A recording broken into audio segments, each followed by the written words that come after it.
बघा झाड लावलं कोणी आणि फळं खायला मिळतात कोणी, असं असते. हे झाड तर माझ्या भाच्यानं खेळता खेळता लावलं होतं, पण मागच्या वर्षी खूप कैऱ्या मिळाल्या, यावर्षी थोड्याशाच मिळाल्या. एक ही तर होती ना, ती पण मला सोडायची नव्हती आणि मी बरेच प्रयत्न केले. मग नंतर मुलीनं आयडियाने तोडली. बघा वरून पण मी खाली टाकत होते, जे आम्हाला दिसल्या 4-5. यावर्षी खूप कमी निघाल्या, म्हणजे 1 किलोच्या जवळपासही नाही निघाल्या.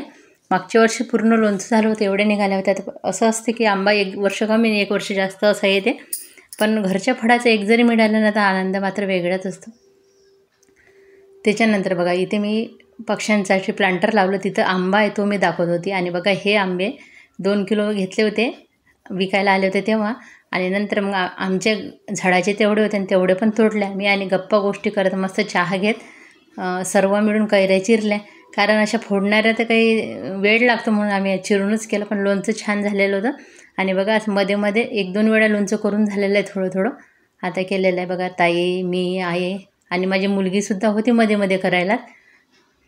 ती असल्याशिवाय आमचं काम पूर्ण होत नाही बडबड करायला.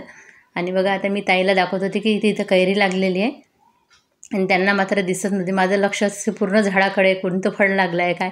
सकाळी उठल्याबरोबर पहिले मी ब्रश करताना पूर्णकडे बघत असते की आपल्या झाडाला काय, कारण बागकामाचा माझा छंद आहेच आणि शिवणकामाचंसुद्धा आहे. बघा एक पपई एवढी पिवळी झाली तर मी तोडली शेवटी, बराच वेळ वाट पाहिली होती. नंतर दुपारच्या वेळी म्हटलं चला आता काहीतरी काम काढायचं आहे, कारण हे देवाचं जे ड्रावर होतं ना, इतका जास्त पसारा झाला होता याच्यामध्ये. आणि तुम्ही बघू शकता, कारण बरेचदा कपडे वगैरे असे घाईघाई ठेवले जातात. पूजा बिजा असली की आज आवरते उद्या आवरते, आणि उद्या तर कधी येतच नाही. जेव्हा आपण मनावर घेऊन काम करतो ना, तेव्हा मात्र काम करावं वाटते, आणि जेव्हा करत नाही तेव्हा कामं न करण्याचे आपले कारणं शोधत असतो आपण. कारण सगळ्यांना वेळ हा सारखा असतो, कमी जास्त असला तरी वेळ काढू शकतो आपण कामासाठी, पण कधी कधी कंटाळ्यामुळे कामं राहतात. बघा आता हे सर्व एकत्र करून एखाद्या पिशवीत भरेल. आणि बरेच पुस्तकं फोटो हे पण जमा होऊन जातात.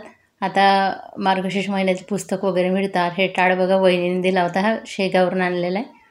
या पद्धतीने सगळंच मी आता लावून ठेवते, म्हणजे वेळेवर वस्तूसुद्धा मिळतात अशा आवराआवरी गेली तर.